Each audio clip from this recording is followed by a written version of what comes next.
Halo, assalamualaikum warahmatullahi wabarakatuh. Para pemirsa, khususnya siswa-siswi SD ataupun MI kelas 5 yang Pak Edi sayangi dan Pak Edi banggakan. Jumpa lagi dengan Pak Edi. Anak-anakku, di dalam literasi membaca terdapat 3 level kognitif, yaitu menemukan informasi, yang kedua adalah memahami, dan yang ketiga adalah mengevaluasi dan merefleksi. Anak-anakku, beberapa waktu lalu Pak Edi sudah membuatkan video contoh soal yang berkaitan dengan merefleksi teks sastra atau teks fiksi. Kali ini Pak Edi akan memberikan contoh soal AKM kepada kalian tentang menemukan informasi. Yuk kita simak bersama-sama. Baiklah anak-anak, inilah soal yang dimaksud Pak Edi. Soal tentang literasi membaca level kognitif menemukan informasi. Bentuk soalnya adalah pilihan ganda kompleks anak-anak. Soal ini dapat kalian lihat, kalian temukan pada laman Pusmenjar Kemdikbud ya. Baik, mari kita bahas soal ini anak-anak. Baik, Pak Edi bacakan ya anak-anak ya.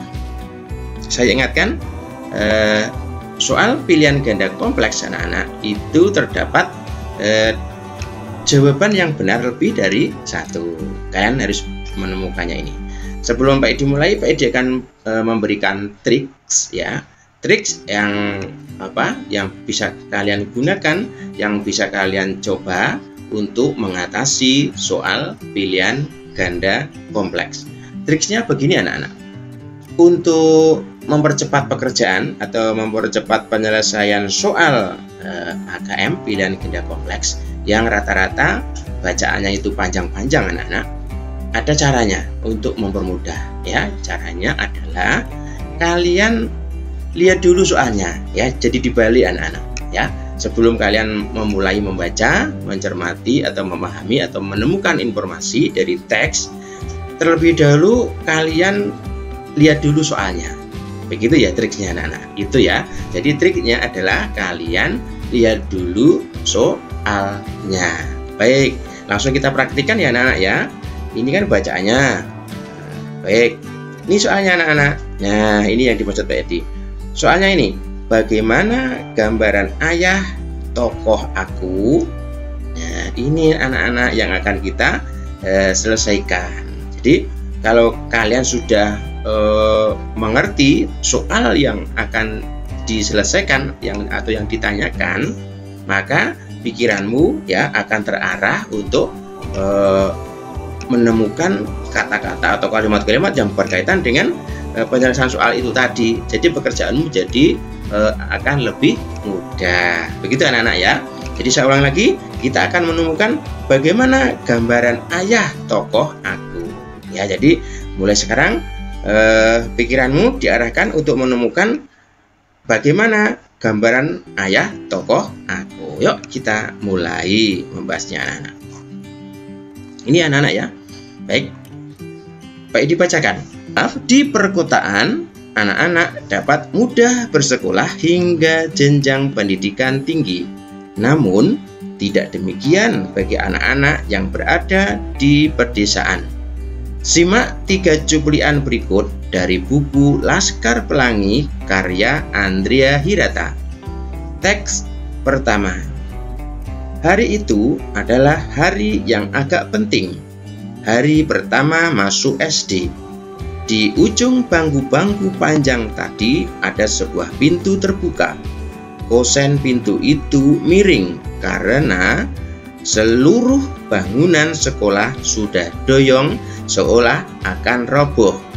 Hirata 2008 halaman 1.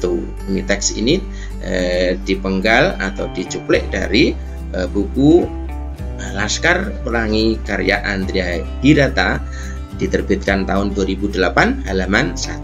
Nah, pertanyaan Pedi, apakah teks yang pertama ini ada kaitannya dengan soalnya tadi anak-anak, dengan bagaimana gambaran ayah tokoh aku? kiranya tidak ada anak-anak ya, tidak berhubungan dengan pertanyaan bagaimana gambaran ayah tokoh aku. Kita abaikan saja ya. Yuk kita lanjut yang kedua, teks kedua anak-anak. Teks kedua. Aku cemas karena beban perasaan ayahku menjalar ke sekujur tubuhku. Aku tahu beliau sedang gugup dan aku maklum bahwa tak mudah bagi seorang pria berusia 47 tahun, seorang buruh tambang yang beranak banyak dan bergaji kecil, untuk menyerahkan anak laki-lakinya ke sekolah. Lebih mudah menyerahkannya pada tauke pasar pagi untuk jadi tukang parut, atau pada juragan pantai untuk menjadi kuli kopra agar dapat membantu ekonomi keluarga.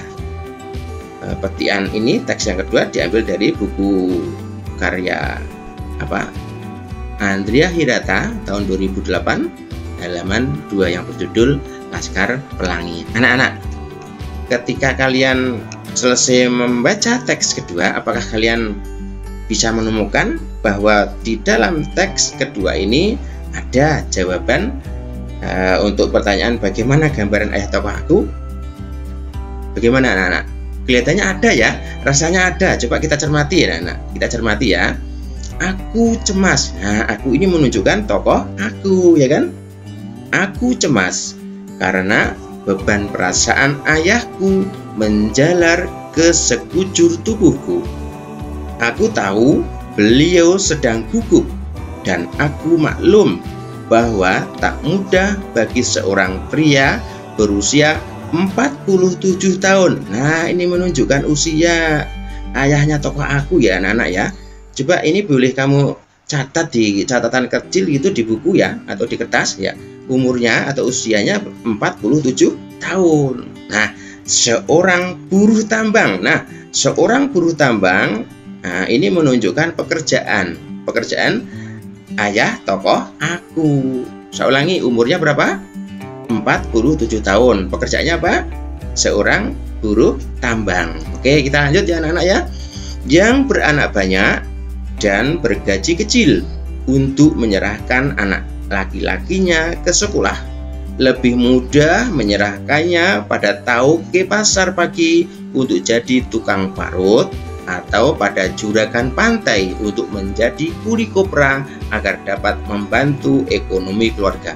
Maksud kalimat ini anak-anak, tadi ada kata ini, tak mudah anak-anak ya, tak mudah ya bagi seorang pria berusia 47 tahun tadi anak-anak ya untuk menyerahkan anak laki-lakinya ke sekolah. Jadi betapa sulitnya atau betapa penuh perjuangannya seorang ayah berusia 47 tahun menyekolahkan anaknya, maksudnya itu ya, tak mudah itu penuh dengan perjuangan dibandingkan dengan lebih mudah. Nah, ini bisa kita maknai umumnya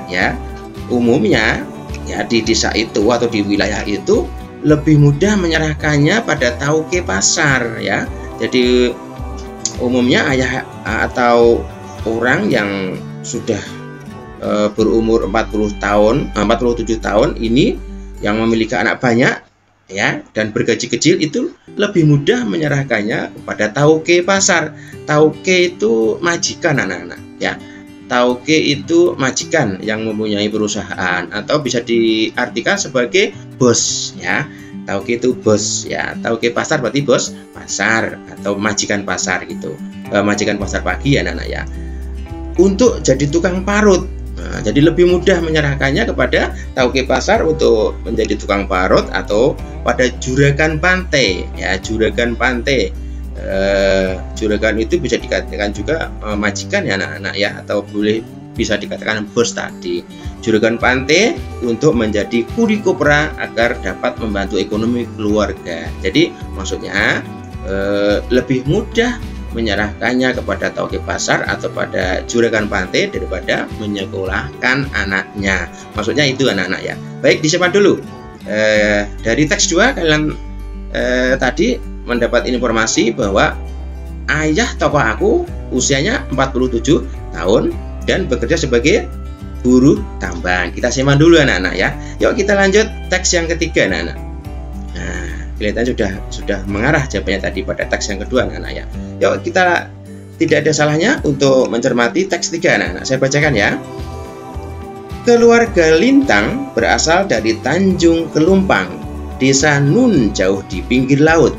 Menuju ke sana harus melewati 4 kawasan pohon nipah, tempat berawa-rawa yang dianggap seram. Selain itu, di sana juga tak jarang buaya sebesar pangkal pohon sagu melintasi jalan. Kampung pesisir itu secara geografis dapat dikatakan sebagai wilayah paling timur di Sumatera, daerah minus Nun jauh masuk ke pedalaman Pulau Belitung.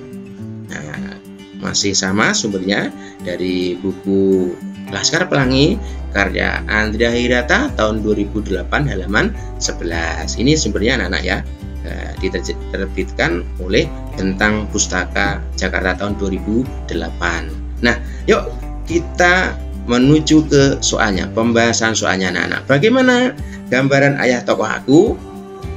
Saya rasa kalian sudah punya modal ya untuk menyelesaikan ini anak-anak ya, melalui trik yang Pak Edi sampaikan tadi. Baik, Pak Edi bacakan pilihan yang pertama ya. Ini ada apa? Tombol ini anak-anak ya. Ada tombolnya, nanti bisa kita klik. Pernyataan pertama, pria berusia 47 tahun. Saya ulangi ya, bagaimana gambaran ayah tokoh aku? Ayah tokoh aku tadi pada teks yang kedua anak-anak ya. Apakah benar pria berusia 47 tahun? Benar anak-anak ya. Ini coba Pak Edi ulangi. Nah, berusia 47 tahun ya anak-anak ya. Baik, maka pernyataan yang pertama ini benar. Boleh kita klik anak-anak ya. Kita klik ya anak-anak ya. Iya, sudah berubah warna ya, biru, di tengahnya ada bulatan putih. Sekarang pernyataan yang kedua. Pria itu ingin menjadi juragan pantai. Apakah begitu? Bukan ya anak-anak ya. Pria itu tidak ingin menjadi juragan pantai. Iya, tadi dalam teks yang kedua itu diceritakan bahwa lebih mudah ya, lebih mudah menyerahkan anaknya kepada juragan pantai. Ini tidak ya, bukan gambaran ayah tokoh aku anak-anak yang kedua ya. Ini kita abaikan ya, yang kedua. Baik, yang ketiga anak-anak, pernyataan yang ketiga. Pekerjaannya adalah buruh tambang. Nah, Pak Edi tadi sudah menunjukkan kepada kalian bahwa pekerjaan ayah tokoh aku adalah seorang buruh tambang. Maka pernyataan yang ketiga ini adalah benar. Maka kita klik anak-anak. Kita klik ya. Nah, sudah berubah berwarna biru, di dalamnya ada lingkaran putih. Nah, masih ada satu pernyataan anak-anak. Dia tinggal di desa Tanjung Kelompang. Apakah tokoh aku tadi tinggal di Tanjung Kelompang? Bukan anak-anak ya. Yang tinggal di Tanjung Kelompang itu keluarganya Lintang. Jadi yang pernyataan yang keempat kita biarkan saja, kita abaikan saja anak-anak. Nah, kita sudah menemukan jawabannya, yaitu pernyataan yang pertama dan yang ketiga. Nah, seperti biasa kita periksa apakah jawaban kita ini benar. Nah, apakah sesuai dengan kunci jawabannya. Yuk kita klik kunci jawabannya anak-anak. 1, 2, 3. Nah, ternyata benar anak-anak. Ini ada kuncinya A dan C. Maksudnya ini misalkan ini A, ini B, ini C, ini D. Berarti A dan C. Jadi jawabannya benar anak-anak. Semoga kalian paham ya. Ingat trik Pak Edi tadi untuk menyelesaikan soal literasi membaca yang cenderung soalnya banyak anak-anak. Triknya apa? Triknya adalah lihat dulu soalnya baru membaca teksnya. Begitu ya anak-anak ya. Ya, semoga bermanfaat.